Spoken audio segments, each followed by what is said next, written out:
man, that thing was cruising up. At some point, you got to get under that ball. You can't catch a pop fly swatting at it from the top. You got to put that glove below, and you got to have that market fall right in. This is the best analogy I've ever heard. Why have you never shared this? It's someone else's.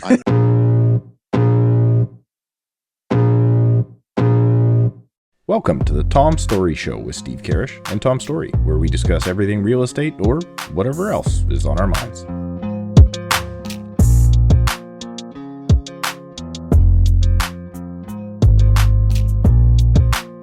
Welcome back to the Tom Storey Show, proudly sponsored by Realty Ninja. Steven, I've spent my morning today calling all of our active listings, talking to them about price changes, and I think we're going to change prices on like 5 properties today.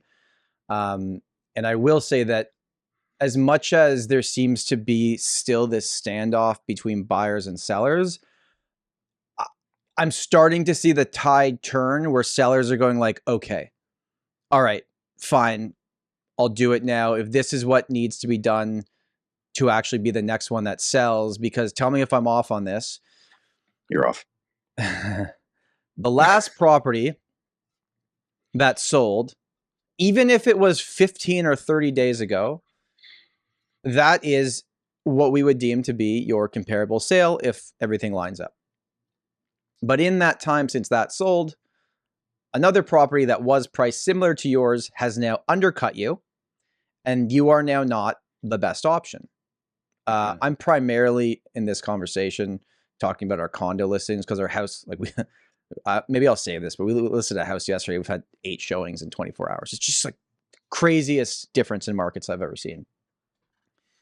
So either you be proactive and you get ahead and you are the next sale, or you wait for that other one to sell and then you chase it down. And I think that if people are in positions that they want to make it happen, the price that you got right now that you think is bad, you may want in 30 days from now. And I'm primarily talking about downward trending markets with inventory that is high, especially in the condo space in Toronto. We started with a bang today. No chit chat. We're getting right into it. And I'd like to know how your conversations are going with your sellers, because I know you have a similar problem, maybe let's call it, but it's the houses that are sluggish for you. Yeah. No, it's the conversations I've been having for sure. I definitely have some sellers who at this point, if they would have been at the price they're at now, they would have been on fire 3 months ago. Yep. But it's not 3 months ago. And they're what we call chasing the market. That's what happens. Unfortunately, it is where people have to put their brains when they're selling. They got to try and do better. And then they don't want to acknowledge that that's going to do them worse in the long run. And more than that right now, I have clients that are not choosing to do the price reductions. And then my thought is like, when do I kind of cut bait with them? When do I go to the client and say, listen, this is a further waste of your time, my time. You know, you're not willing to do what it takes to get to a price that is actually saleable. So then when, like, kind of selfishly as a real estate agent, not just for their good, but selfishly, it's like, how much headspace can I put into just sitting here and every week looking at that listing, updating them on the fact that the update is that there is no update. Like, I do have some clients that are like, listen, if I get my price, fine. You don't need to update me anymore. And that's okay too. I mean, it's not hurting being on the market, I guess. But then I have people that very much want to sell. They just don't like the numbers. So it is kind of spattered all over the place. But then they don't want to sell if they don't like the numbers. Because if you wanted to sell, you would go, okay, that's the number. And let alone, trust me, I get that already someone is getting their fingers ready to type like realtors whining about having listings on the market and thinking it's taking up your mental space, let alone mental space. I actually had a call with a seller yesterday. We just changed the price this morning. And I was like, I just want to let you know, like, I think about you and your Yeah. property Yeah. all the Nonstop. time. Literally, I'm waking up now every few hours in the night, right? Because of the new addition to the family. And I'm helping with feeding the baby. And then I'm thinking like, okay, yeah, that listing, that it's literally consuming me. And my client laughed because like, I just want to let you know, like, I think about you all the time and your house, and all I want to do is sell it for you. Like, we're on the same page. Yeah. But unless we change the price, there's nothing. And start texting them when you have like at 3 a.m. 2 Just want to let you know. feeding. Just want to let you know I'm feeding my thinking. kid, but the strategy is this: at 3 a.m. see what they do. But if they respond at 3 a.m., then it's like, now you're in a conversation. Well, did you see the video I put out? And I stole this completely from a presentation I saw Bill do. But do you see on my channel I put out the objections that get in the way? Do you want? And it is just that. It is just getting in the way. No, I don't want to do it because let's save that for later on, because there's so much happening, because we had the obvious rate cut that we all knew was coming. We now have a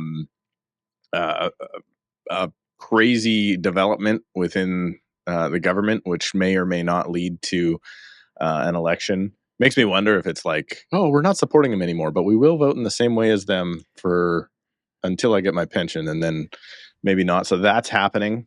I'm really hoping next week's recording happens and nothing happens in the meantime, because we have our first confirmed active member of parliament that's willing to come on the show. So well, Ravi counts. Ravi counts. Our parliament. No, he's a member of the Legislative Assembly. Oh, I'm sorry. British Columbia. We are talking federal politics, which is good.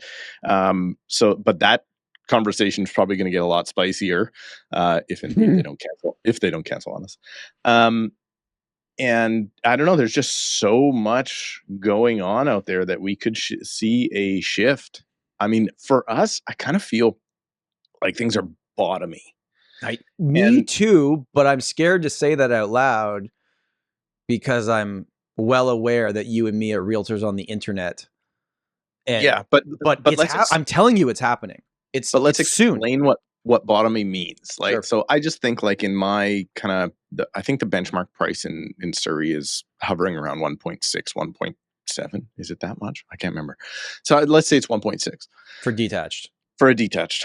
So all of these people that are expecting, I don't know, let's say 1.8, 1.9 for their homes are now going, well, the bottom's not in because I have to take 1.6, except all of the homes that are selling are 1.6. Yeah. So I think I don't see much further downward pressure from the 1.6. It's just people aren't willing to accept where market is today. So I think like the actual saleable market prices are kind of bottoming. It's just sellers are still 6 months ago.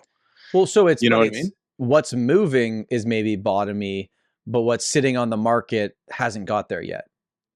Yeah, that's exactly it, right? Like all these, like there's such a discrepancy in the same style of house might be listed for $300,000 difference because of the seller's expectation versus the buyer's expectation, and where the seller feels comfortable actually letting it go. I think they think they're going to continue to lose price, but I think they've already lost the price and they're just not yet willing to admit it to themselves. So what's your current, I guess, relationship like with buyers agents that are offering on your listings? Because we've had 1 o'clock today when I present an offer. Okay. We have had 5 different listings, in the last less than 2 weeks, have each received an offer on them, 5 active listings that I have. Some of the offers were like, I mean, nothing's insulting in this market, but some were like, okay, well, you know, what are we going to do here? This is just like, I get why you sent it in, but it's just not happening. Others, we got close. On 2, we were like, right there. And then in both these situations, the next day when it expired and nothing happened and we didn't get to the finish line, I called back both these agents, and both of them, different properties, different agents, different companies. Can I call you back in 15 minutes? I got to drop off my Uber fare. No. It wasn't, no. In this situation, I'm not complaining about part-time people. Both these agents, I think, were are good. One specifically I know is really good. They've been around for a while. But both of them said to me, Tom, my buyers are not responding to me. I don't know. I don't have any update for you. And, there was a long weekend a week ago, so maybe that plays into this as well. And they're like, we'll let you know. And then one of them finally got back to me. And this was one that we were 10 grand apart, right? We were right there. And they're like, no, they're just going to see more now before they come back to this. All these other properties came up. We're just going to go see it. And I think that is a really good thing for sellers to understand, is that there used to be this notion that you either never take the first offer, right? But in a downward trending market, it might be like, hey, try to work with that first offer, even if it comes in at a crap price. So I'm at it right now. I'm at it right now. So I'm scared of my offer presentation today. I have. Who are you scared of? The seller's reaction? No, because the sellers are great. I'm just scared to go in there because I have one day on the market, one showing. It's too early. Yeah. Full price offer. Yeah. With short conditions. And I'm worried that they're going to go, oh, shouldn't we wait? And shouldn't we see if we can get for more? And they don't my sellers are great. I think they will realize. I'm just interested to see what happens. It will all be well resolved by the time this comes out. So I'm not worried about that, but it's just like, this is the best case scenario. And then what do the sellers do? Oh, but wait a minute. Am I leaving money on the table? Of course. And then we've all had it before in our career. I'm sure you had it in previous years where they turn up their nose at that full price offer. They want more money. I've got another listing right now where they turned up their nose at within $5,000 of asking, and now they can't get it. Like they're going to put it in the rental stock. But are they going to be, oh, well, maybe we shouldn't do it. And then they end up selling for less later on, because the luster of being the new listing coming to the market, there's value in that. So you have to get that 7 to 14 day sale in order to maximize. This all comes back to have you ever heard of the saying, never look a gift horse in the mouth? Have I said that on the podcast before? You have. Okay. All right. Basically, if someone gifts you a horse, if you check the mouth, it'll tell you how old it is, and that's rude. So if someone gives you what you're asking for, maybe be open to it, even if it happens early. But when you talk about buyers, like, let's think about the rationale to this. You just said that 7 to 10 days. This is literally a conversation I have with every seller before we list a property. Is I think there's 4 types of buyers. There's A buyers. They give you what you want. So like in your position today, you're going to present an offer. Buyers that want this house, they were waiting for something like it to come on the market.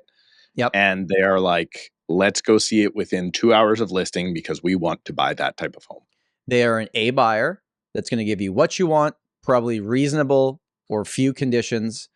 They're going to have a decent deposit, and they're going to close at a time that you're open to. And now, why are they willing to offer that to you on day one, Steve? I would believe, one, because we didn't miss on price. The property is presented correctly, and it's still a desirable property. It's not a cookie cutter property. Yep. Okay. So it's got to be, like, hey, this is our option to do what we want to do, and we don't see any big downfalls, and they're not asking, $200K outside of our budget. And if you don't take this and this buyer disappears and more listings come to the market in the fall that are similar, in 14 days, do you think the next offer you get, which would be classified as the B buyer, in my opinion, 14 to 30 days, do you think it's going to be full asking? Or do you think a buyer at that point, when you've been on the market 14 to 20 days? No, you're not going to be at full asking. You're going to be less. And then you're also going to get people that have probably looked at your listing on the market for the last 3 weeks and gone, I don't know, maybe if it came down a bit, I'd offer on it. Right. Mm-hmm. So that's your next folks. Do you know what I just realized, Tom? I did not write when we started this, and therefore my editing is going to suck. So what editing would be my question? Well, I mean, there is audio production that goes into this. Anyway, sorry. Steve actually has a really high voice in real life. We've just been tuning it down. for the podcast. But anyways, these are all rhetorical because I know you know this, but I just thought it'd be an interesting conversation. So let's just play this out. If you've been on the market from 30 days to 45 days, you get the C buyer, and the C buyer gives you the real crappy offer. And their mindset is like, well, at this point, what's wrong with this property? Why hasn't it sold? Mm-hmm. And it's always price. It's always price. It has always been price. And then if you're 60 days plus on the market, you're going to get ground, because those are the ones I tell my clients to go grind on. Yeah. Like, they've been 90 days without a price reduction, guys. That's the one we're going to go slam, and we're going to find out if they really want to sell or not. The answer is usually they don't want to sell. That's why they haven't dropped their price. But there are occasionally those people, just bring me an offer. You know, Tom, I would take that much less. I would take $100,000 under ask, but without an offer, I can't accept that, Tom. Yeah, but they're going to go offer on all the other ones that are priced right, and yours is going to sit there on the market until you react to the changes. I got a question for you. In slow markets, there is this hasn't really happened too much recently, but I'd like your thoughts on this because I've got my own.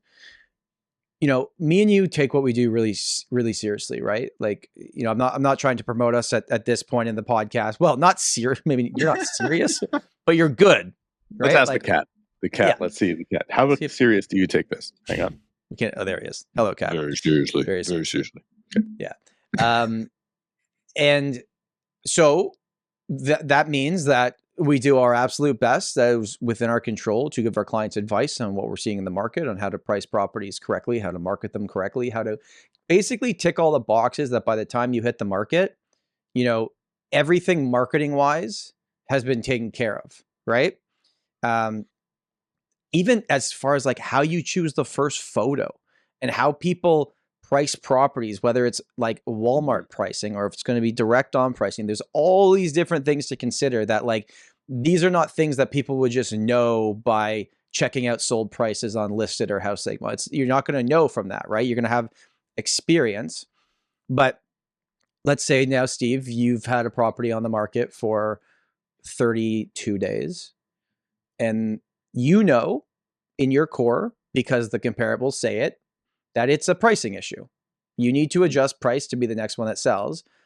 But the client will say, well, Steve, listen, we're willing to take less. We don't want to change our price. What else can you do to market this property? Your real estate website should work as hard as you do. And that's where Realty Ninja comes in, to create a beautiful website that helps you convert online leads, that doesn't give you all these tech issues and will match with the brand that you already have. Steve's been using Realty Ninja for over 10 years, and we have a promo code for listeners of the Tom Storey Show. RealtyNinja.com/Tom will give you 20% off your first year, and you don't pay $1 until your website launches. RealtyNinja.com/Tom. And now back to the podcast. What else can you do, Steve? I don't want to change the price yet. Now, what else can you or I do, or what else can the average agent do? So that's, I think, a little bit different, right? Like, I've got a listing right now that's been on the market, I want to say, for 3.5 months. That is a long time for me. I think it's now, my why is it still on the market? But here's, let's go a different way. I want a certain price. Okay, cool. I want an offer to come in. Great. What can you do? Well, I've got a couple, let's say a couple different listings. I've got one listing where we still get 3 showings every single week for the past 3 months. And then I've got another one who has had 2 requests in the same period of time. 2 showings in the same period of time. So, to me, the first one, the marketing and even the price isn't that far off. Like, if I'm getting, what is that? That's 12 showings a month. That's probably 48 showings, let's say. Okay. And no offers. Yeah. That means I've done my job. Yeah. I've brought all the people here, and they have come into the property and they said, not worth it. Right? That's it. The other one is so far off on price that people are just not even going that far. because the marketing for both of those listings is exactly the same. They're both gorgeous listings. They both look well. They have the same level of marketing on both of them. I know I've been doing this long enough. I know my marketing's on point. So then we have other problems. What are the other issues? Access to the property. Are you giving access to your showings? Yes or no? If you don't give access, you could have the same problem. Right. But what else are you going to do? Well, so I'm the seller, Steve. I'm not getting any showings. I'm not ready to change my price yet. What are you going to do? Are you going to host an open house every weekend? Is that going to make my home sell? Are you going to blast my listing to every realtor in the world? Are you going to make a YouTube video just about my property to your, like, you get where I'm going with this? I will make a YouTube video for you if you let me call it, come view this overpriced listing. But some people, no matter what, even though we all know price is not always, let's say I know with my listings and I know with your listings, because we didn't just throw them up and at a made up price out of nowhere, that there was thought and strategy behind it. And I know that other listings are selling too. And we're not getting no showings on anything. We're getting showings on everything. It's just the offers that are the issue, right? Well, how far off? So if all their marketing's in place and you get no showings, how far off do you think you are on price? 10%? You get 5%. No showings? I mean, you get no showing. I'd say minimum 10%, right? So now way further than that. If you're getting showings but no offers, how far off are you on price? And then if you're getting offers but they're not what you want, how far off are you on price, right? Those are kind of the levels of the way I look at it. So I would say if you're getting no showings, zero showings on your property that's for sale, and you live in a metro area and you're not in 100 Mile House, you probably need to drop it 5% every 21 days until you get a lot of activity. Because no showings is like you're off by more than 5%. The average home in the Fraser Valley right now, I want to say, is selling for 96.5% of list price. Okay. So if you're not within that, that's why you're getting zero showings, right? And then it's like, okay, I don't like that one. Like you said, it's 10 grand less than where I want to be. Right now, if a seller turns up their nose for 10 grand, it's unfortunate. Now, then you have another problem. Was the agent you're working with really working with that buyer? Because if they're not calling you back, how serious was that buyer? Right. People don't understand when they're selling their homes. Lots of buyers are like, yeah, let's write an offer. Also, got to take my kids to dancing, so I won't be available for the next 6 days. Let me know how it goes. Yep. And you're like, no, you have to commit to buying a home. And they're like, yeah, really got that dinner though. Like, we're going to the Cactus Club tonight, so maybe I'll talk to you in 3 weeks. It's like that does happen. There are buyers that just don't take it that serious. We've had so many like that recently where we get an offer and we counter it back and then they just poof. It's like, well, where did they go?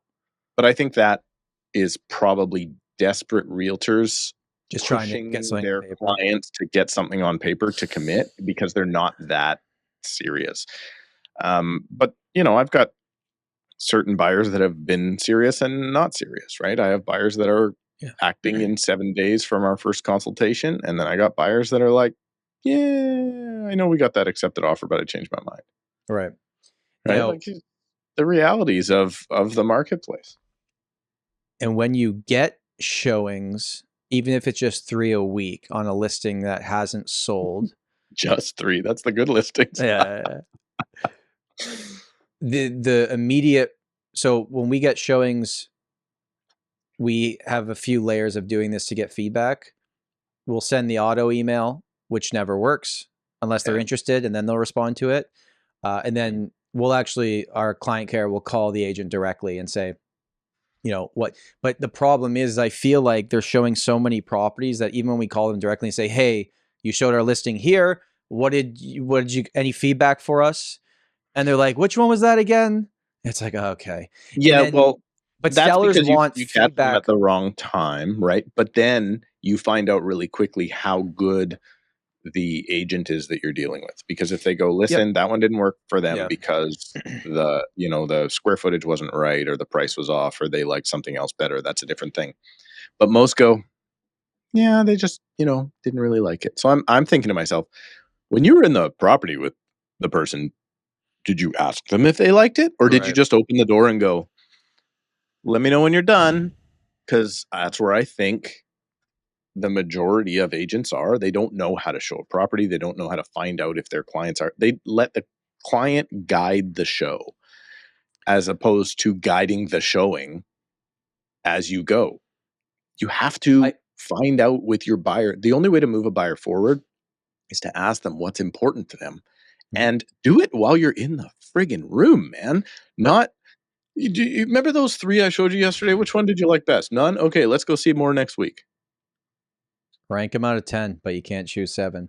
More agents need to be like Steve, blunt, semi-rude, direct. Because what I actually think is happening too is that sometimes when we're calling agents for feedback, they're just kind of being nice. They're like, oh yeah, they kind of liked it. And then it's like, well, if I give that feedback to my seller, even though they didn't kind of like it and you're just being nice, the seller's going to have this little glimmer of hope. Like, oh, they could bring an offer and we shouldn't change price yet. And most of the time, no feedback is feedback. Like, trust me, I'd love to get feedback on every showing. Some agents just do not call you back because they showed 12 properties that day and they're like, I don't have time to call 12 people back. One thing I've been doing, I don't know if it's officially out yet, but the new software for iPhones allows you to schedule text messages only to people with other iPhones. And in the morning, I'll check out all of our showings for that day on our listings, and I'll pre-schedule texts to the agents that are showing it for like 30 minutes after the showing. And that's working pretty good on actually getting feedback. You guys need to get Treb on board with TouchBase because it does it all for you already. No, that's the thing. Like we have Broker Bay. I'm not going to bore people with that. We have it, but the automatic emails, nobody responds to those. You can adjust them. I know you can change the questions in them, but if it's an automated email that you get after every showing you do of every property, you just go, I'm not responding to this unless my client actually liked it. Maybe. No, I'm telling you, like in our market, that's what's going on. So I don't show much property anymore. The team does it, but when I do, I make sure I hit every single one of those. And I am brutal. I bet you are. And I will tell you exactly what my clients did or did not like. I will be absolutely honest on price. I'm not just the guy that's interested in the property and hits the price too high button, right? Like that's what everybody does. Oh, we're really interested. Price is too high. Low. Well, no one's going to click low. No one's going to click low. So you don't ask that question, right? Yes, we have another series of questions. But I get a lot of, I used to get a lot more agents reply back and saying, thank you very much. This is actually very useful and constructive. And I will let my sellers know that it's not cool that the laundry room smells like the litter box, right? Like it's just not, nobody says that. Oh, it's kind of nice. Yeah. It was kind of nice. Just not right for my guys. And then the sellers using your real voice.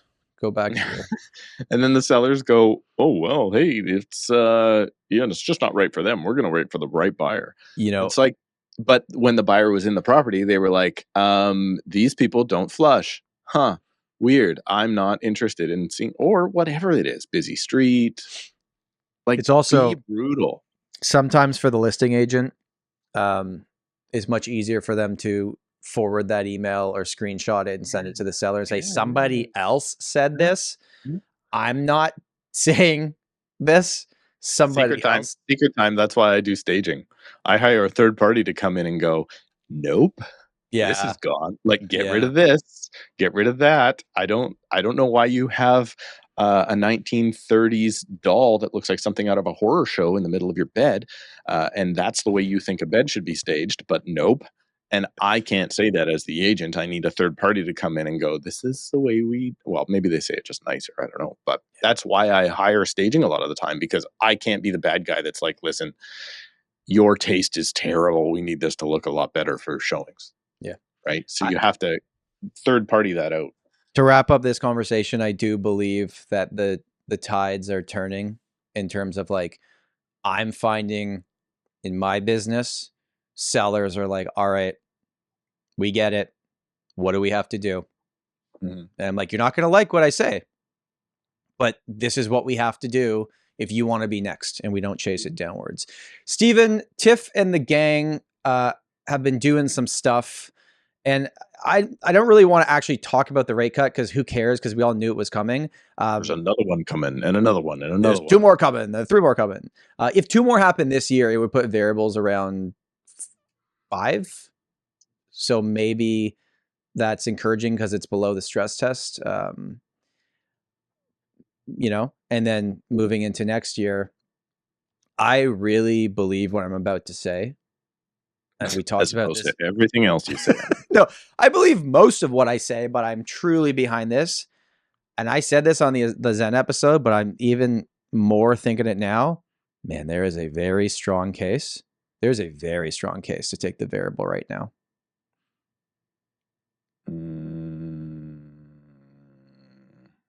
You're right. Maybe. Yeah. Maybe.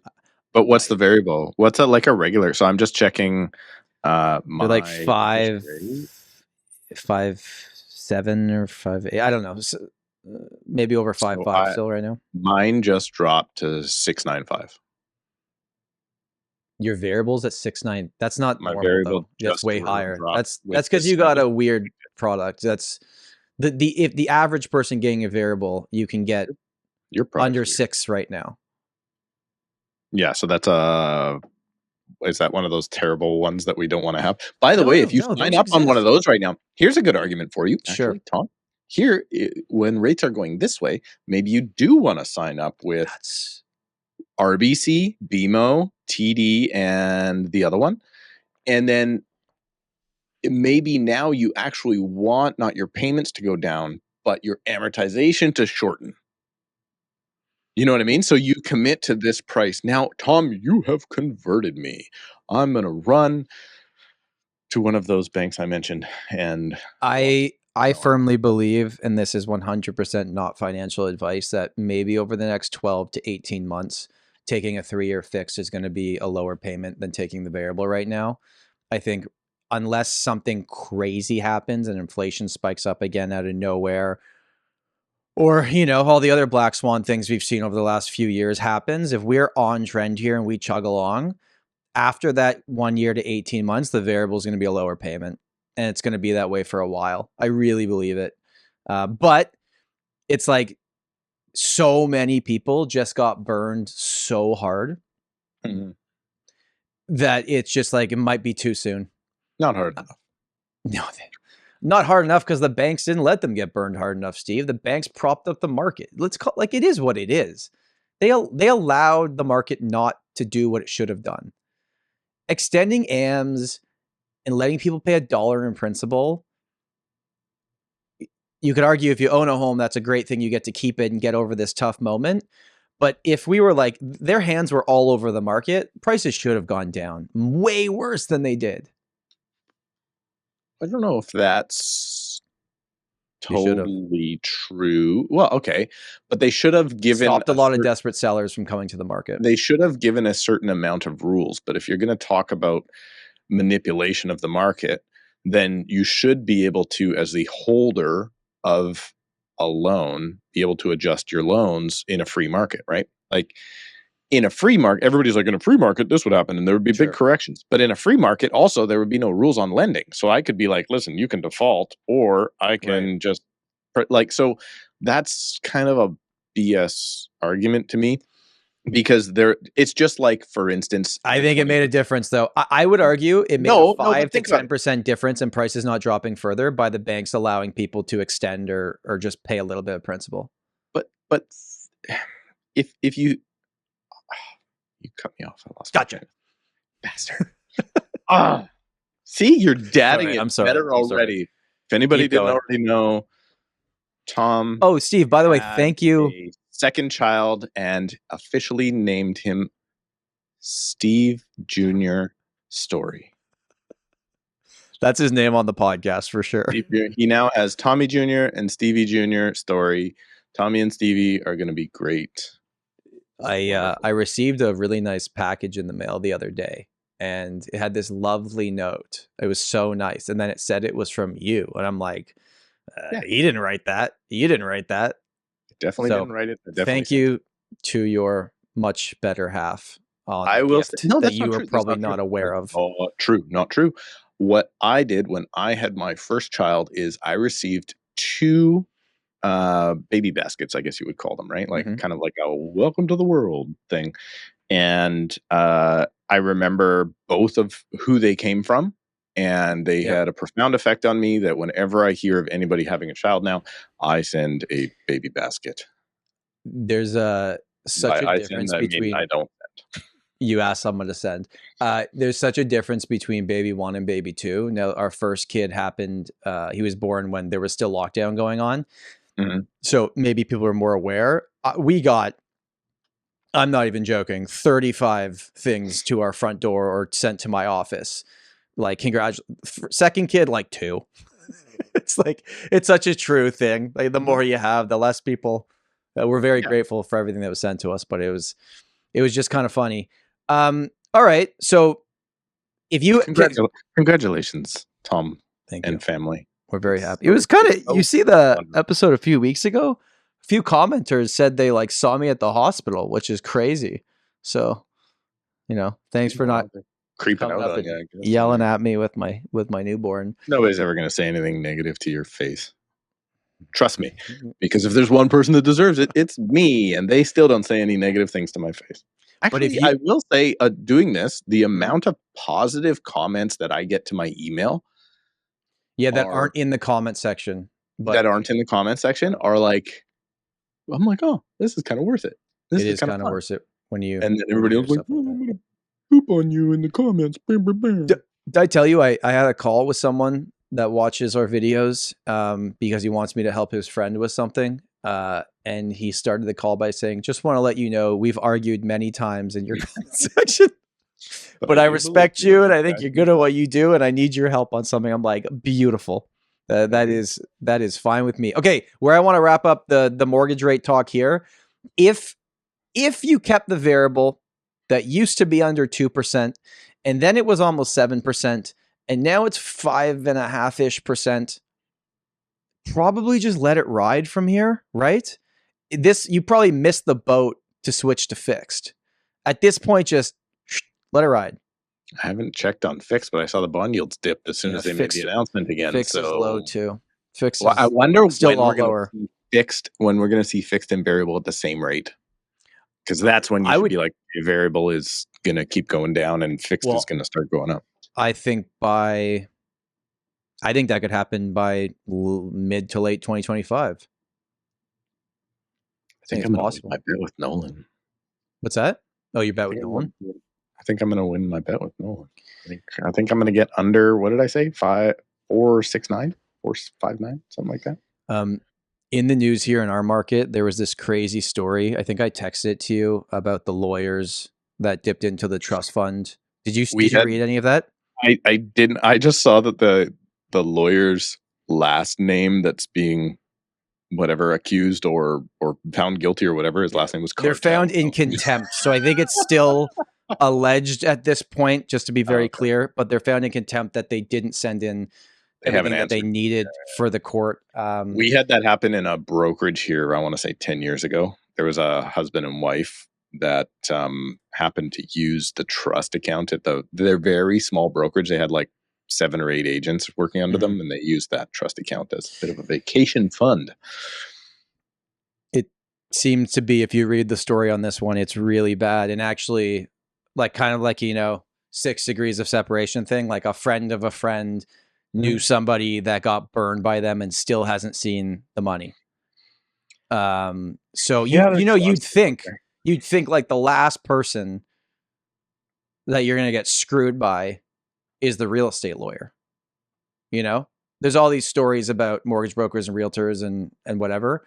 Rarely do you hear that the lawyer is the one stealing your money. But I hope everyone that's affected gets this figured out. I'm a bigger fan of bigger firms. People just don't want to pay the fee for a bigger firm. Yeah. Yeah. Like these are crazy. When I got into the business, a purchase side was between $900 and $1,100, and a listing side was between $350 and $600, depending on if you had a mortgage. Sure. So What would it now be now for you? I want to say a buy side's $2,500, and Oh, that's sell way more expensive than here. Yeah, and a sell side's probably close to $1,000, maybe more. Yeah. So like it used to be set aside $2,000. I still say that to people, and say now set I'm aside like it's $3,500 or more. Oh no, we're like, I don't know. I don't look at all the invoices from the lawyers, but 15 maybe. For a double side? Oh no, that would be more. That would be more. Yeah, that's a good point. Yeah. I bet you it's higher than you think, just like everything else is these days. Well, I'm getting my hedges trimmed, and trust me, it is 30% more than last year. Same guy. Well, lawyers do the $8.99 plus kind of pricing, right? So they get people in on the ads, and then it all kind of goes up from there. I have an interesting take on the market that I wanted to share with you. Okay, so you and me love our long-term charts about Toronto real estate, Surrey real estate, Vancouver real estate. And we make videos about charts, which are fascinating and fun, and people love it. And pretty much, let's say from, I don't know what, March 2020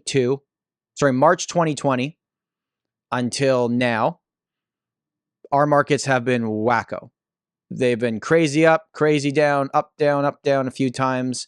But previous to that, we saw pretty steady growth in a relatively low-ish interest rate environment. But, 3% rates weren't that long ago before they got into the craziness, right? Like for a while there, you were getting rates at 3.99 or 3.5, like into my career, like not at the beginning. Like, it wasn't that long ago. Most of my career, they've been between 2.79 and probably 3.59. And they're probably not going to 2.79 in the next little bit, but they're going to get into the mid threes at some point here on either side of things with the fixed or the variable.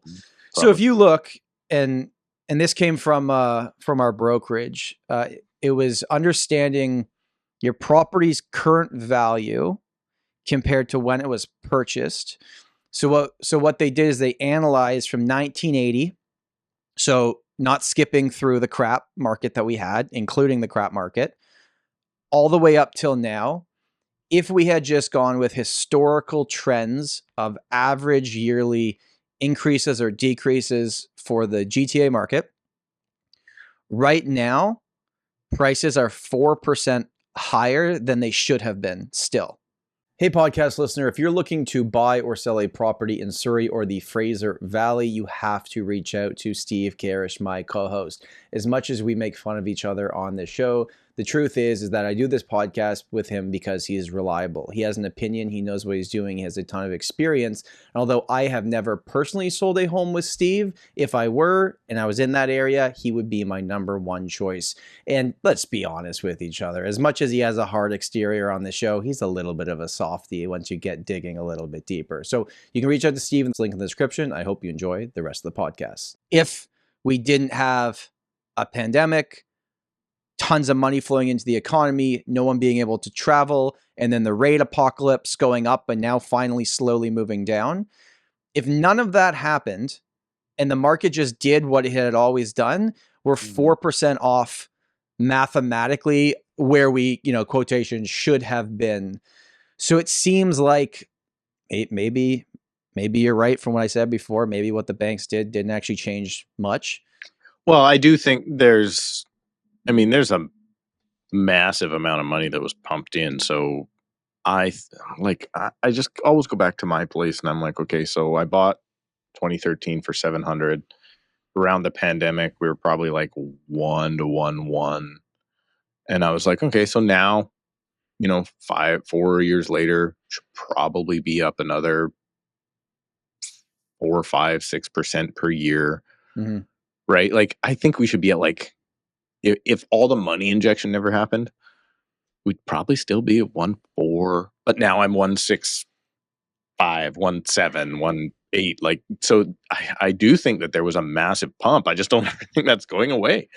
I don't think that unless they actually took all that money out of the system, which that ain't happening anytime soon. I'm interested to see if and when the Conservatives do get in, their cuts and how that affects everything. Because there needs to be massive cuts. There needs to be a lot less people working at the government, because government employees don't contribute to the, economy. They never no government employee contributes to the economy. None of them. Not in a growth way. Never. None of them. They're like the HR department, right? They're just a They cost. don't produce anything. They cost things. They may manage things. Are you explaining realtors or are you explaining the government? Realtors, yeah, we're the worst. I get it. You know when they don't add to, I mean, they're all paid out of tax money. So you can't pay them unless you have other people making money. Well, right. We pay our taxes too. Yeah, so you get money from the government, you give back to the government. But we make money from other places and then give to the government, right? So without that, it's going to be interesting to see how things kind of pan out. I got 2 interesting stories going on here in Toronto. One that's public and one that nobody knows about that I stumbled upon by mistake. And I'm not here to make any accusations. I'm just here to create conversation because we are a real estate podcast. We have a new, this is the public one that everyone would know about. There's a strip of homes just off of Leslieville that are beside where we're building the new Ontario line, which in 45 years will be complete and it'll be great for the city of Toronto. They all got knocks on their doors. Hey, Steve, I'm from Metrolinx and we're taking your house. It's too dangerous for you to live here. With us, with the digging that we're doing, we're taking your house. You've got 1 year to get out. We will give you fair market value. It's expropriation, right? Like we all have heard of these stories. It's not expropriation. Is it not? Expropriation. Okay, whatever. It's close enough. Close enough. You can see it doesn't happen that often in Toronto. Anyways, it happens here. Yeah, we do it. What I was shocked digging further into this is like, okay, yeah, they will give you market value. How they're going to determine market value, whether that's a real estate appraiser, I don't know. We could talk about that for a while. But I then dug deeper on this and found a few other things online of people that had the similar situation. And what I was finding is like, they'll give you the money for your house based on what they deem the value to be. But then you got to move. And they're not likely to cover your land transfer. Transfer taxes. Or your real estate fees. Or you don't have real estate fees, but yeah. But you get what I mean. No, well, if you buy another one. Right? So they're very good at, so they'll, we don't see full properties usually taken. Usually what we see is pieces of properties cut off. Okay. Like we need 10 feet of your yard. We need your so kitchen. We cut that off. We'll give you $35,000 for your front yard, right? Right. And then we're going to put a train track above your head and see how you like that. And then see what that does. But isn't it? So here's what you're going to do. You're going to we're digging here, let's say, and your property's right next door. So your house might sink. So we got to take your property away from you. And then after the whole thing's done up, we're going to approve that piece of property for 38 floors and sell it off to a developer. So it's amazing how that can work. So I'll give you a prime example of this. A guy I know, an old realtor, was a partner in, I want to say 44 acres or 33 acres. It was one of those two in an area in Surrey. Nice gentle slope. All like they bought it in the 90s. They're like, this is going to be worth big money one day. They bought it for next to nothing. And they were trying to sell it. They were approached by the city of Surrey to sell to them. They gave them a market value of which was 75% of all the other appraisals that they've ever had done on the property. And then the city of Surrey came to them one day and said, well, I mean, that's all it's worth because of the zoning. And they're like, what are you talking about? And they're like, well, the zoning. They look up their zoning. The city of Surrey changed it to only be schools or parks. Oh my gosh. They're like, wait, no. That wasn't our zoning. We were rural acreage properties. But you're not given a heads up that your zoning changes? Not only that, they made it so they are the only, how many, let's talk about how many organizations out there build parks and schools. Developers right? are forced to. Who are my buyers now? Well, Yeah, there's the city, or there's the city and the school board, or there's, I guess, maybe a private school that wants to be 44 acres. Like, come on, get out of here. So, but that's the type of stuff they do. They do it all the time. I just think like this was shocking news to all these people, and I feel terrible. And of course, the way that it was done on the news, I don't know if this is how it was. Maybe it was done during the day, but most of the people they were interviewing were older ladies, basically saying, how dare those greedy older ladies not make room for greener transit? How dare they? Oh, wait a minute. No, they would have been, how dare the government? All right. That's my public news story update. I have one more juicy story for you before we get into some BC stuff. Monopolizing this. We're going to have to go long today because you're monopolizing. You're taking all my time, Tom. I'm taking your time. Well, all right. Nobody's going to care about. We actually didn't get to the thing we said we were going to talk about. Okay, I don't even know. No. Keep going. Go with your story. Okay. Go with your story. All right. Well, we got lots of time. So we got lots of time. I got nothing to do. I had a client send me an address. This happens often. Hey, Tom, can you check this out and let me know what's going on with this property? Right. It was off by one number. Right. That's typical. It can happen. They like, it wasn't like a listing. It was like, I saw this house that had a coming soon sign on it. It wasn't officially on the market yet. Can you look up this address and let me know what's going on? So our system as Toronto real estate agents, our system changed. I forget if it was June 1st or July 1st, whatever. But we now have this new updated system. And when you type in an address, it will now bring up all the information right away instead of having to go to Geo Warehouse. We'll say like, when was the last time that it sold? So I actually typed in the wrong address because it was one number off. And this was in a very prime neighborhood of Toronto. And I saw this sale price. And I'm like, whoa, like that. It sold off market.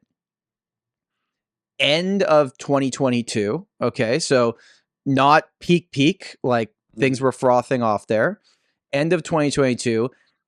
I would say that if that same house sold today, it would sell for 400, maybe 500 grand less than that price, arguably. Right. So I'm like, oh my God, a buyer got screwed. They bought off market. They thought they got a deal. They got taken to town, right?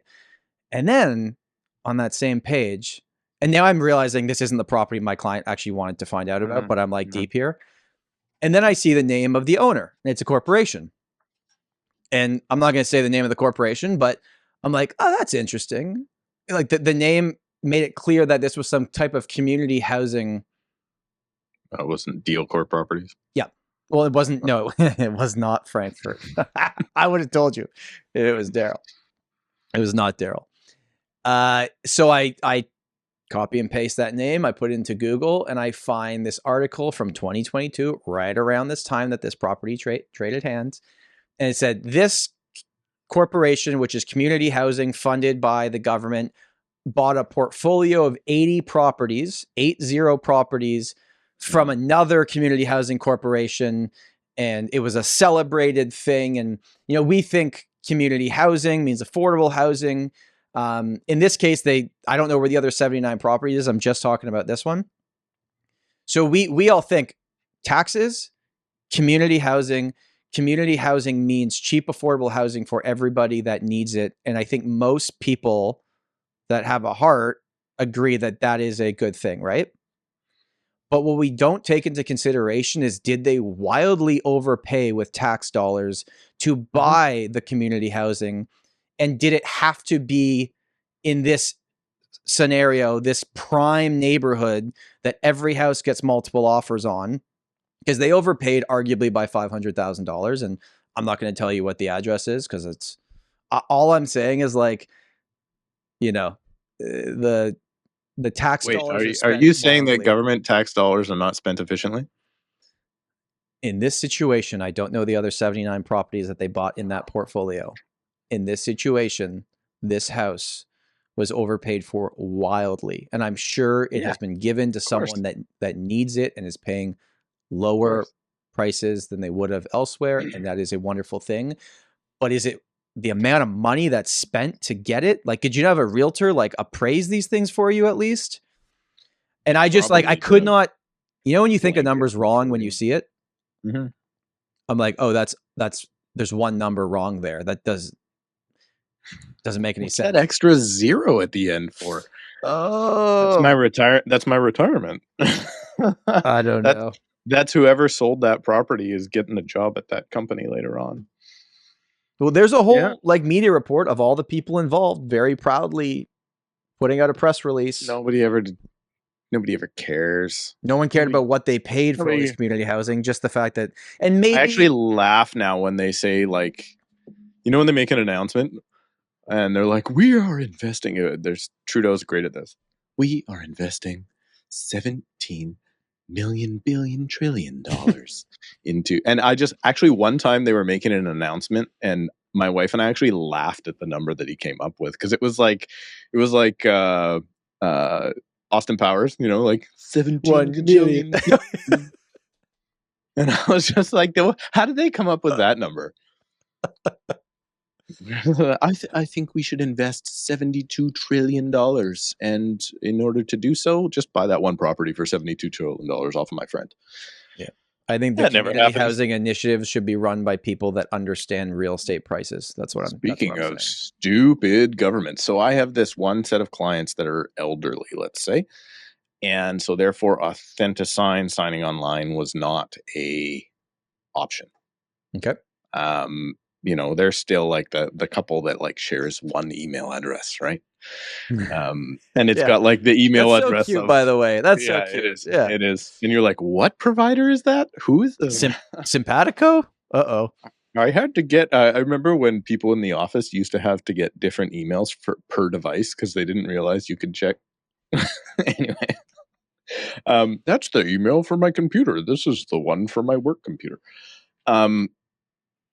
So I literally, like, I haven't done this in years, where I printed off all of the documents to go get actually signed with paper at their house. Nice older couple. Any guess on how many pages? Don't guess too high because it's not going to be fun, Tom. Any guess on how many pages that I had to have a couple that is they've been seniors a long time. Let's put it that way. How many pages did they have to sign off? Not even how many initials. How many pages? Total pages? Sign off? I'm going to guess based on, I haven't actually counted the pages that we have. If I added them all up with our new 11-page RICO guide. Okay, so listing agreement plus all the other stuff that you guys have. Let's say 25 pages of documents. Okay. Very good guess, Tom. Very good guess. So there's actually two packages, kind of like when I scan them to my assistant and she uploads everything. So I scan the file that needs to be sent to the client, and then I scan like the backup paperwork that needs to go to the office and data input and all this sort of stuff. The first set of pages was 26. That went to the client and to me. That's the contract and disclosures. The second set was 19. Ooh. So I'm sitting there with 45 pages. Did I do the math right? I hope I did. I'm sitting there with 45 pages, and it's like, I want to say at the very least, every page gets one initial, and on a property disclosure statement might be 35 initials per page. So I'm going to say we ended up with something. How long were like you there for? 2 How hours. long did it take to sign 2 hours? 2 hours.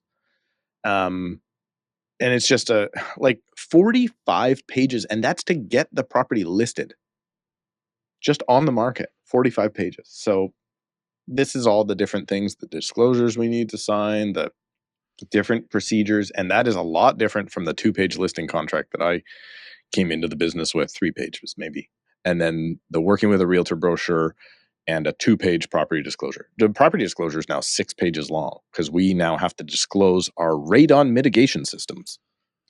I think some people that overcomplicate things and make things look really big and grand and scale them upwards are compensating to make themselves feel smart when you could just make something very simple and to the point.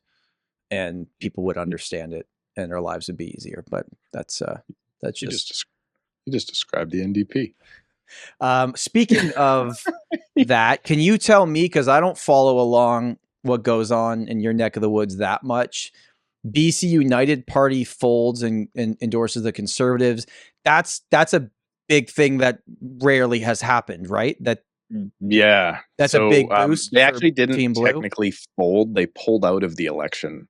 Hey folks, Tom and his team are using a new tool from TRESAvideo.ca to help them explain RICO's information guide to their clients. And if you're an agent in Ontario looking to increase your transparency and trust with your clients in an easier way, you too can go to TRESAvideo.ca right now and get your own custom branded RICO Guide Explainer video that can simply be added to your email signature, put on your website, or integrated into any CRM email campaigns. And if you go to TRESAvideo.ca right now and use the promo code TOMSHOW, you can save 20% off your purchase. So don't wait, go to TRESAvideo.ca right now, enter the code TOMSHOW on checkout, quickly upload your branding, and receive your new video from TRESAvideo.ca right now. So they're kind of like on pause and endorsed, yeah. Okay, so yeah. So basically we have this big fight. We've traditionally being the last 20 or 30 years, whatever it is, we've had the NDP and the Liberals, the BC Liberals, and the Liberals are our center-right party, and the NDP were our center-left party, and now the NDP has gone crazy communist socialist this way. And so as a result, there were members in the Liberal Party that were going the other way, and they were actually kicked out of the party for being too right-wing. And so now you've got this polarization. And then down the middle, the now BC United, because we can't be called the Liberals anymore, we have to sound like a soccer team. They changed the name. That failed. And then they're pulling. BC United was the Liberal Party? Was the Liberal Party of British Columbia. Oh, I didn't even know that. Okay. Yeah, until like last year, right? Oh. But things are going so bad with the branding on the federal level that they're like, we can't call ourselves that anymore. Interesting. That the used to be Liberals that rebranded themselves are now endorsing the Conservatives because they feel the NDP has gone so far the other direction. Yeah. That's the worst of. Wow. So you have a party that hasn't formed government in BC since like the 1920s, for the kids out there. And since like 1926 is the last time the Conservatives were voted in. Then they died. They were gone. Then you had one guy that started them back up again. And he has got so much traction now that the former opposition and then a party that ruled BC for like 20 years has basically folded. And now we have this extreme polarization. Right? And it's so you've got a two-party system at this point for voters. There's two big options. We still got the Greens, but the Greens have been propping up that like Jagmeet Singh propping up the federal Liberals. Our Greens have been doing that to the NDP here for a long time, right?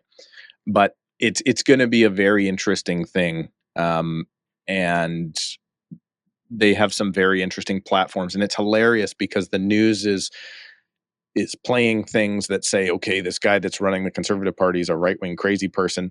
And I just listened to a 2-hour podcast with him, and I'm like, I think I'm a right-wing crazy person now because I agree with everything that guy says, and I agree with none of the social politics that the NDP says. And I think just a lot of people are thinking the same way, and that's why this party's come out of absolutely nowhere. And they have a lot different ideas. One of their I think the thing that probably resonates with me is one of their biggest platforms is we're going to bring back property rights. Like the government is not just going to say you can't do with your property what you choose to do with. You're the owner of that property. You're going to have property rights. Because they've had so many things that have gone on here with, properties, not expropriation necessarily, but there's people finding themselves on Indigenous treaty lands that their property is just not their property anymore. Like we just signed that over to the band, and good luck. And so there's a whole bunch of folks that are like, no. It's not going to work that way. So I don't know. It's going to be very interesting to see the polarization, because BC has generally been a little bit to the left, a little bit to the right, and now they're doing this whole thing where they're like, "Oh, let's do what they're doing in the States and piss everybody off On and both have sides. everybody angry at each other at any given time." So I don't know. It's they're gonna have a pretty good run at it, and I'm super interested to see kind of how things go. And I really dislike, obviously I've made it known here, but I really dislike the way the NDP are handling housing, and I think they screwed up. All right. To wrap this up this week, I want to know, I'm going to give you a few different, you want to keep going? I'll keep going. We didn't talk about the thing I wanted to talk about. I don't even know what you're talking about. So let me ask you this question, and then you can go to that and we'll wrap it. Okay. We are now into the fall market. Okay. Rates are coming down, and maybe that's a good thing. We'll see. You tell me your thought, purely just on average sale price. From today until the end of the year, will detached properties in Surrey be worth more or less or the same? Sorry, which price point? I just recorded. Detached. Okay, so detached Surrey homes benchmark price is like slightly declining, right? So do you believe by the end of this year, or just the trend average from price? now? Average price shot up 4% last month and 8% year over year. Because there was like 3 huge sales. Is that why? I do believe we're going to continue to see a slow downward. The problem is what we alluded to at the beginning. Sellers don't think that that's the case. So they're going to view themselves as losing 20%. They've already lost the 20% or whatever it is. Townhouses from now to the end of the year. Surprisingly, prices are not doing as strong in townhouses. I thought they'd be better. And condos. Condos in very dense areas are not doing well now. In less dense areas, they're doing quite well. Generally, though, you think prices will hold, or is there a chance that they go down too? I think condos will come down or have come down. Okay. We're still in that spot in condos in a lot of Surrey right now where there's just almost no sales. Right. So it's like, where's that price discovery for when buyers are actually going to hop in? I think it's going to be, end of this year looks like it'll be 10% less than like March. Okay. In those heavily dense areas, in the like low rise kind of out in the suburbs by my house, those condos are still doing great because they're nice, livable places. There's not too many of them. I have no doubt in my mind that condo prices will drop between now and the end of the year in Toronto. I don't know how much. I don't think it'll be as much as people think, but they're not going up. It's not going to happen. No. Semis will hold fine. There's an argument to be made. Semis might actually jump up a little bit here because everybody still wants them in these prime areas. And I think detached will plus or minus 2% either direction. It doesn't matter. Like they're going to be fine too. I think condos are the only property type that's going to see some dip down, and it could bounce back next year. I don't know, but what a perfect segue into the video that I put out and the last thing I want to talk about. Okay. Let's talk about the things. And I stole this from Bill, so I'm sorry, Bill. Let's talk about the things that sellers tell themselves. Okay. To talk themselves into overpricing themselves. Can I say them and then you break them down? That could be fun. Yeah, but can I? Yeah. Yeah. We can, maybe I should do this to you. I'm going to do this to you this time, Tom. No. I feel like I've got this in my mind how I want to do this. This in my mind how I want to do this. Then your way's better than my way. It is called the Tom Storey Show. I'm just saying, like, these are the things that if you have said these things to yourself or to your agent, you are trying your best to get a higher than market value price. Does that make sense? Yeah. Okay. Because all of these are subjective. Because they are, I am emotionally attached and I want some sort of, I'm going to give you the reason why I deserve this much more money than you're telling me or the buyers are telling me my home is worth. Well, Steve, they're very subjective. That house down the street that sold doesn't compare to mine. My house, I'm going to be the seller. Can I be the seller or no? Sure. Yeah, go for it. My house. Come on. That guy down the street, my house is way better than that house. come on, like, sure, they've got the same amount of bedrooms, they got the same amount of bathrooms, same amount of square footage, they were built in the same year, it's in the same subdivision, but don't you know I'm closer to the end of the cul-de-sac? Like, they have a kitchen that I don't like, and I like my kitchen. So buyers will know that my kitchen, it's not comparable. How dare you bring that comparable to me? Oh, this is fun. My home is nicer. My home is always nicer. Okay. Don't you know I have the nicest home? Have you ever met, Tom, someone? See, they've done upgrades to their house, but my upgrades are more expensive because I did them in 2022 and the other people did them in 2019 and the cost of everything went up. So I want my money back. I had a guy in 2014. He had lived in his house. He bought it brand new in 1968. Wow. In 1968, he paid $19,000 for this home. And he paid an extra $350 for the upgraded electrical panel. Okay. So now that's worth at least $30,000 more. Oh, inflation, Steve. Come on. I mean, that 40 amp breaker, main breaker, that really is worth it these days. Yeah, I've upgraded more. I get that often. Well, I'm not going to give my house away. I'm not giving my house away, Steve. I know the market's not great, but the last person that sold, they must have been desperate. I'm not giving my house away. I'm definitely not giving my house away. I'm not just going to give it away for $1.5 million. I don't know who thinks they're giving anything away. This is expensive real estate. Very expensive. And what is that in your head though, Tom, where you're like giving it? At what point is it giving it away?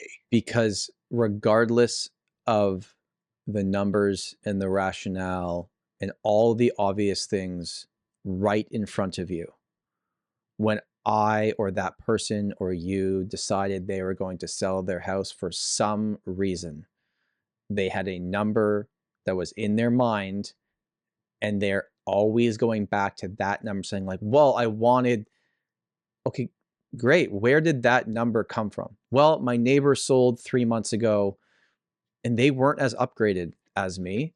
Mm-hmm. And if they got that, I have to get that. And I feel like if I sell for 50 grand less than that, I'm giving my house away. Giving it away. I don't know. I always get so, I don't ever think anybody's giving anything away. It's hilarious, but I guess it's something you have to say these things to protect. Well, I'm not in a hurry. Are you? I'm not in a hurry to sell. Yeah, we'll sell for the right price. If I can get this number, I'll sell, but never in a hurry. I will wait for those D buyers that we talked about earlier, for sure. No problem. I will wait for the right buyer to come to my house because all the buyers that are currently in the marketplace right now, they don't know what they're talking about. They have no idea what they're talking about. They're not educated in the market. Eventually, someone educated enough to come to my house will come, and I'm not in a hurry. I will wait for that person. How long do you think you'd have to wait? How long do you think you'd have to wait to get that price? What would have to happen in the market to get the number that you have in your head? I can tell you this is like an ongoing conversation. Oh, it's constant. It's constant. It's always like, yeah, I'm in no hurry. Okay. Let's look at the prices though. The prices are trending downwards. So if you are not in a hurry, you are going to sell for less as the prices trend downwards when you actually want to sell. Like to hold on to the dream of I'm going to sell for those higher prices. You need the market to come back 10%. Do you think the market's going to come back 10% in the next 12 months when it's been declining 1% per month for the last, 6 months? I don't think it's going to come back 10%. Well, what would it take? Let's go even further. What would it take for it to come back 10%?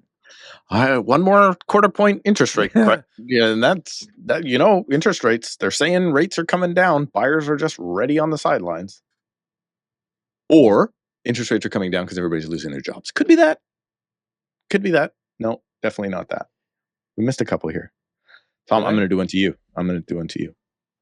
If I can't get my price, I am just not selling. I'd actually love to get you that price. And we've had this conversation recently with a lot of our clients. And what I'd rather give you in terms of information is if that's the price you're looking for, I'm happy to let you know when that price is available. If you wanted to sell your house today, this is what the market is suggesting. If that number was offered to you, would you consider it? If the number you're telling me? Yeah. No, I won't sell for that. Okay. That would be giving it away. That would be giving it away, Tom. I put up Hunter Douglas blinds in this thing. Come on. So, Steve, if you sold for that price, you'd be feeling like you were giving your house away. Is that's how you feel about it? Yeah. Okay. I actually totally understand that because you've got a great property in a great area. And is it fair to say that your goal here is to sell this property and pocket the most amount of money as you possibly can? It is. Okay. Do you mind if I share something with you? I had you to my house here at the kitchen table to share things with. Thank you. So what I would say is that if that's the number that you want, I'd be lying to you right now and doing you a disservice, listing your house at that number. And other agents may come in here and take the listing and then try to get you to change the price. But if you want that number right now, and trust me, I'd love to get you that number. I just don't think it makes sense for you to list your property right now. Okay. When should I list my property? Yeah. Do you think like it's, as of recording this, we're middle of September. So you think by like October 1st I can get my price? Well, a few things would have to happen. The active inventory in your neighborhood for what's on the market would have to be cut in half so that buyers don't have as many choices, so that more demand would come to yours. And if we have a sale that backs up the price that you're looking for, then at least I have ammo as someone to negotiate for you to give proof to buyers and their realtors that this is why this is our evaluation and we're not stepping away from it by $1. And when that moment comes, you'll be my first call when those two things happen to make sure that I can get you that price. Does that sound fair?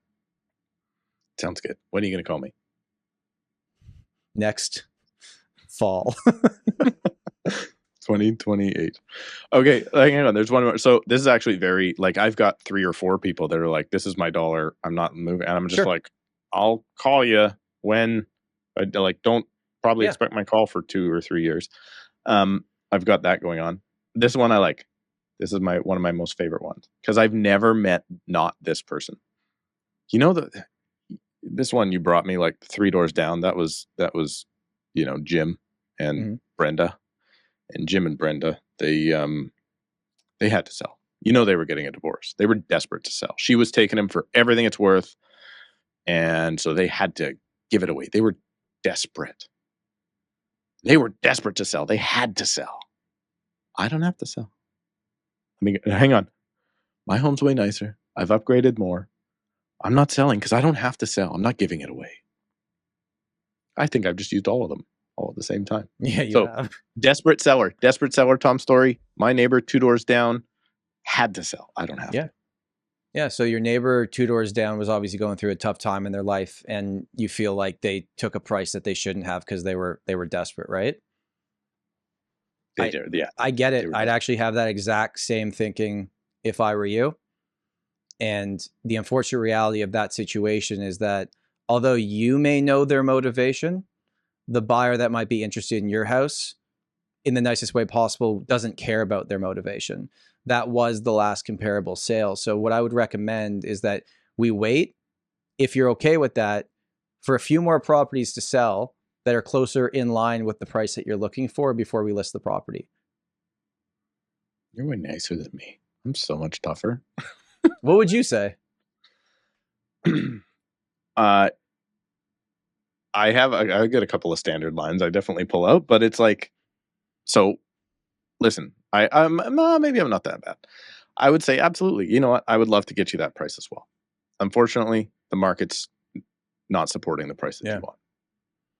So we can pick. Now, when I do have someone that goes through these emotions, because these are just emotions, basically. Of course. That's where the prep has to come. Because listen, if you're not sold in 21 days, you've missed. If you don't have serious offers on the table in 21 days, you have missed the market. It's as simple as that.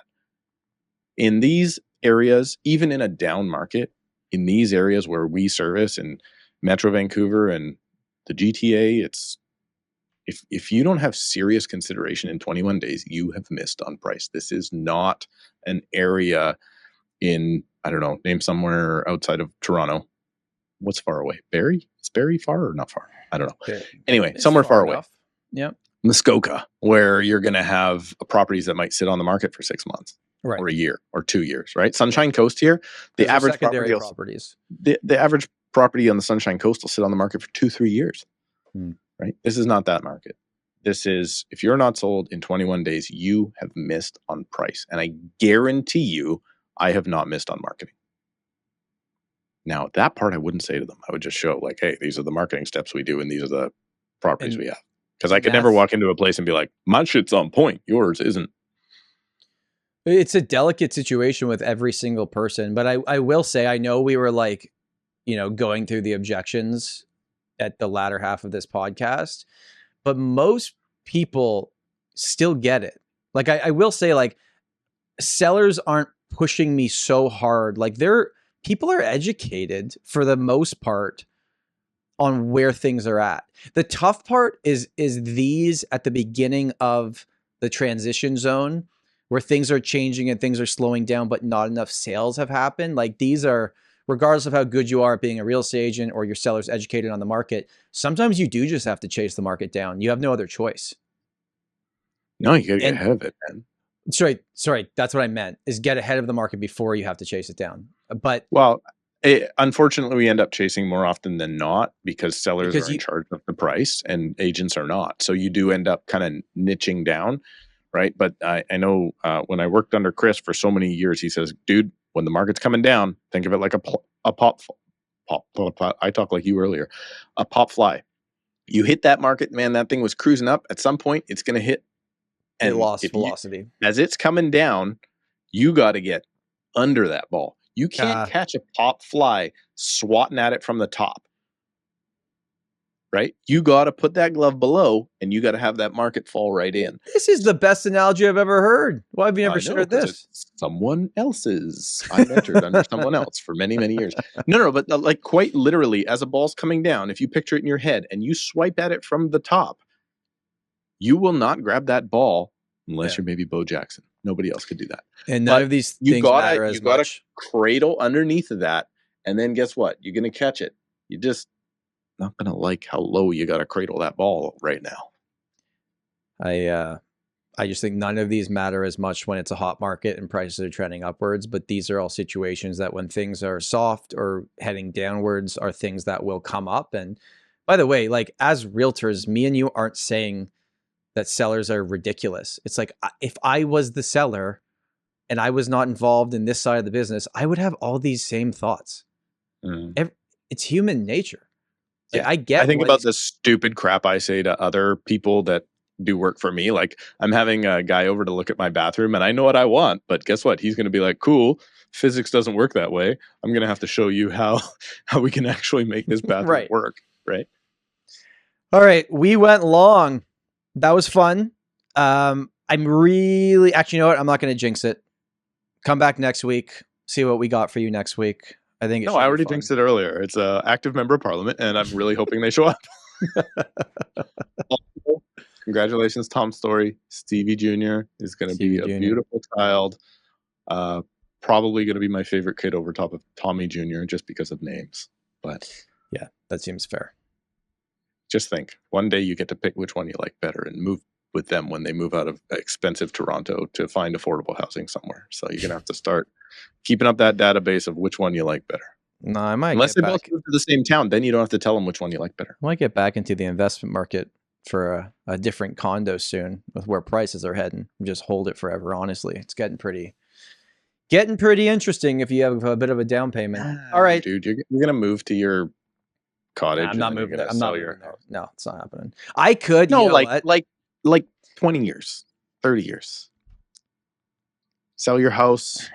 You know what we were talking about a few weeks ago? Path. Sell your house in Bridle Path that you live in now. Sure. Yeah. And then you can buy condos for your kids. You can buy a condo and then you can still go out to the... I live on Drake's property. I'm just in a little house beside him.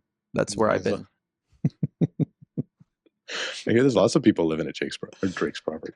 I don't know what you mean by that, but we will wrap it up there. Thank you everybody for watching and listening, and we will see you next week. Bye. Bye. Love you.